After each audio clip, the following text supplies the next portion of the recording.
Di antara bayang-bayang malam, di balik riuhnya kehidupan manusia, ada dunia lain yang jarang terlihat.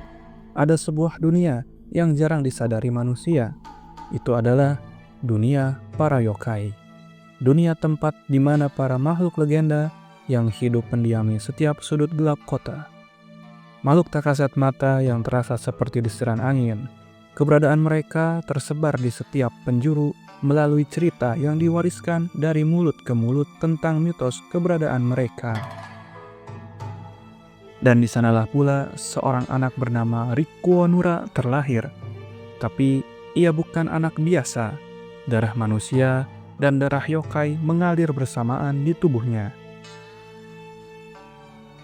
Rikuo Nura lahir sebagai cucu dari Nurarehyun, pemimpin legendaris Hyakki-Yaku, parade malam 1000 yokai. Tapi berbeda dari kebanyakan yokai, Rikuo hanya memiliki setengah darah yokai. Tubuhnya lebih manusia, sifatnya lebih manusia, dan pikirannya ingin hidup damai sebagai manusia biasa. Sejak kecil, ia tahu kebenaran keluarganya adalah keluarga yokai. Di rumahnya, ia tinggal bersama kakeknya Nurarehyun yang terkenal sebagai legenda, dan puluhan yokai aneh yang menjadi pelayan dan pengawalnya. Ia adalah pewaris tahta Nurarehyun, klan Nura sang penguasa malam yang ditakuti dan dihormati. Namun, tak semua pewaris mau menerima mahkota yang diwariskan kepadanya. Seperti halnya Rikuo, ia tidak ingin mewarisi hal tersebut. Ia tidak ingin menjadi raja para yokai. Pada video kali ini, kita akan membahas karakter Rikuo Nura pada anime Nurarehyun no Mago dan mencari tahu nilai moral serta pelajaran hidup apa saja yang ada pada cerita ini yang bisa kita ambil.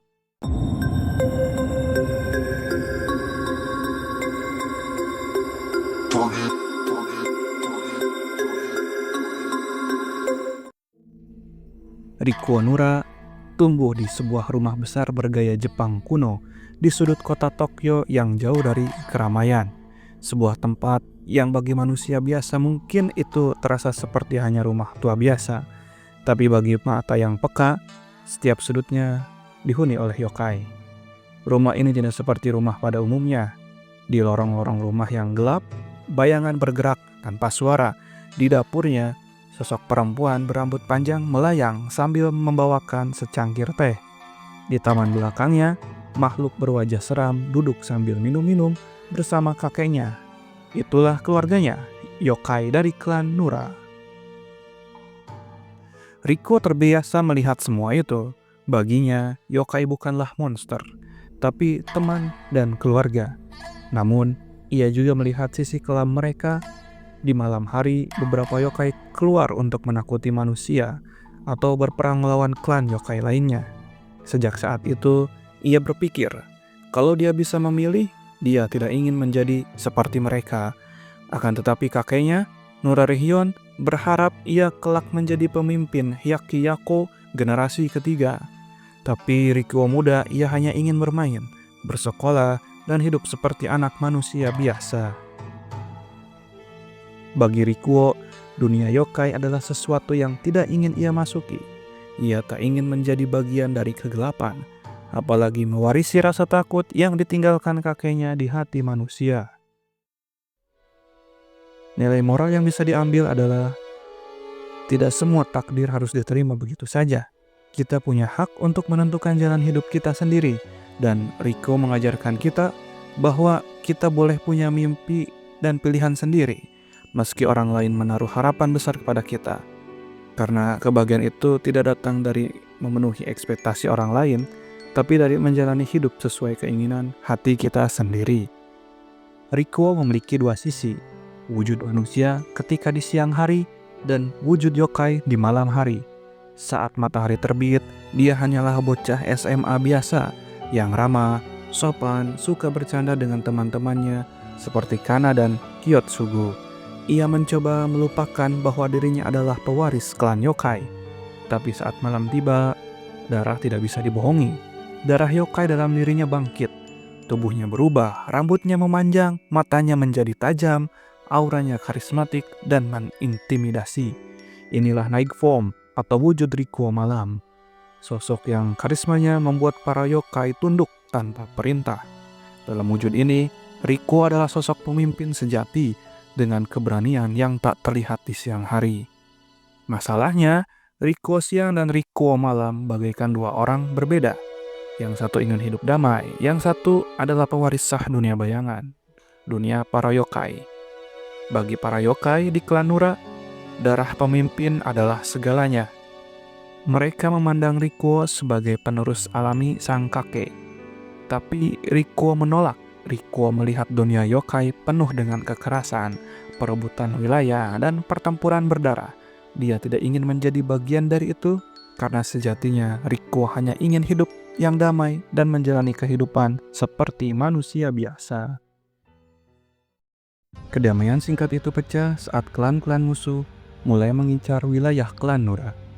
Yokai dari faksi Shikoku dan Kyoto bergerak, ingin menjatuhkan kepemimpinan Nurarihion.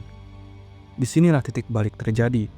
Untuk pertama kalinya, Rikuo menerima bahwa ia tidak bisa selamanya lari dari takdirnya. Kedamaian yang ia nikmati tidak bertahan lama. Klan-klan musuh mulai bergerak. Dari barat, klan Shikoku mengirimkan pasukan yokai pembunuh.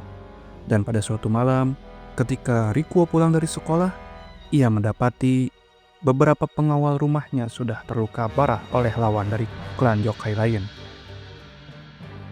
Serangan ini membuat Rikuo sadar bahwa musuh tidak peduli apakah Rikuo ingin menjadi pewaris atau tidak. Mereka hanya melihat Rikuo sebagai ancaman yang harus disingkirkan, agar bisa menundukkan dan mendapatkan wilayah kekuasaan klan Nura. Setelah serangan demi serangan terjadi, bahkan teman-temannya ikut terancam, Yukiona, pengawal setianya, juga terluka saat melindungi Rikuo dari pembunuhan. Malam itu, Rikuo berdiri di depan semua pengikut klan Nura. Ia mengambil keputusan bahwa mulai hari ini, ia tidak akan lari lagi. Ia akan melindungi semua orang yang percaya padanya, dan ia sudah bertekad akan menjadi pemimpin Hyakki Yako. Sorak-sorai para yokai pun menggema. Itulah malam di mana Rikuo benar-benar mengambil perannya sebagai pewaris ketiga klan Nura. Perubahan Rikuo ini bukanlah sekejap. Ia belajar dari kakeknya, dari para pengawal setianya, dan dari pengalaman bertarungnya sendiri. Rikuo mulai memahami arti kepemimpinan. Bukan hanya soal kekuatan, tapi soal melindungi mereka yang mempercayainya. Siang hari, dia tetap Rikuo yang ramah dan hangat. Dan di malam hari, ia menjadi Rikuo malam, pemimpin karismatik dengan aura yang membuat musuh gentar. Kedua sisi ini mulai menyatu. Ia tidak lagi menolak menjadi yokai. Ia memutuskan menjadi pemimpin yang bisa melindungi dua dunia sekaligus. Ujian terbesar Rikuo datang saat Hagoromo Gitsune bangkit, yokai kuno yang menguasai wilayah di Kyoto. Ia adalah simbol kegelapan yang bahkan yokai lain pun takut dengan sosok ini. Ia membawa kekuatan gelap berusia ratusan tahun, dan Rikuo harus mengalahkan sosok ini. Pertarungan ini bukan sekedar perang wilayah saja, tapi perang melawan sejarah panjang dendam antara manusia dan yokai. Rikuo memimpin pasukannya melintasi Jepang menuju Kyoto. Perjalanan itu berat. Setiap langkahnya dia dihadapkan dengan rintangan dari pasukan musuh. Namun dengan kecerdikan dan karisma, Rikuo berhasil menyatukan sekutu lama dan sekutu baru. Di puncak pertempuran, ia berhadapan langsung dengan Hagoromo Gitsune. Pertarungan itu bagaikan duel dua generasi penguasa malam. Kilatan pedang, ledakan energi yokai, dan strategi licik menjadi tarian mematikan di bawah langit malam Kyoto. Dan singkat cerita, dengan kekuatan gabungan manusia dan yokainya, Rikuo mengalahkan sang legenda. Hingga akhirnya, ia berdiri sebagai pemimpin yang diakui, bukan hanya oleh klan Nura, tapi juga oleh sekutu dan musuh. Klan Nura kembali berkuasa, tapi Rikuo tahu tugasnya baru saja dimulai. Rikuo yang dulu ingin hidup normal mulai melihat segalanya dari sudut pandang baru. Ia menyadari kalau ia terus bersembunyi dari takdirnya, maka orang-orang yang ia cintai akan selalu berada dalam bahaya. Dan akhirnya ia menerima perannya, bukan karena kakeknya memaksanya, bukan karena darah yang mengalir di tubuhnya, tapi karena ia memilih dengan hati dan kesadarannya sendiri. Kini, Rikuo memimpin dengan gaya yang berbeda. Ia membawa kebijaksanaan kakeknya, tapi menggabungkannya dengan belas kasih manusia. Era baru klan Nura pun dimulai, bukan era ketakutan, tapi era perlindungan. Di bawah kepemimpinannya, yokai tak lagi sekedar menjadi bayangan di malam hari. Mereka menjadi penjaga keseimbangan dua dunia. Kisah Rikuo mengajarkan kita beberapa hal penting. Ada nilai moral dari kisahnya ini. Pertama, menerima diri sendiri adalah langkah awal menuju perubahan hidup yang baru. Rikuo baru menjadi kuat setelah ia menerima sisi manusianya dan sisi yokainya. Penerimaan diri adalah langkah pertama untuk menemukan makna hidup. Ketika kita berhenti melawan atau menolak siapa diri kita, ketika kita sudah berdamai dengan diri kita sendiri, barulah kita bisa berjalan, maju dengan tegap menuju arah hidup yang lebih baik. Kedua, kepemimpinan bukan soal memerintah, tapi soal melindungi.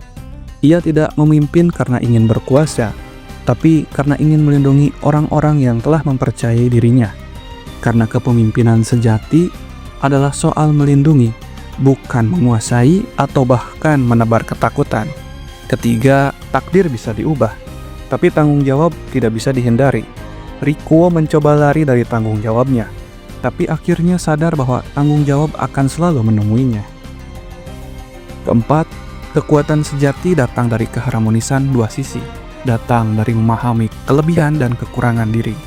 Menggabungkan dua sisi dirinya membuat Rikuo menjadi pemimpin yang unik namun tetap dihormati.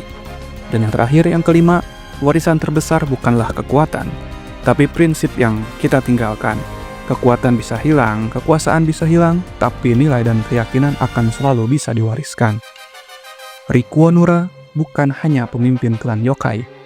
Ia adalah jembatan di antara dua dunia, dunia manusia dan dunia yokai. Dan di malam panjang yang penuh dengan misteri, pemimpin sejati akan selalu berdiri, bukan untuk berkuasa, tapi untuk melindungi mereka yang percaya padanya.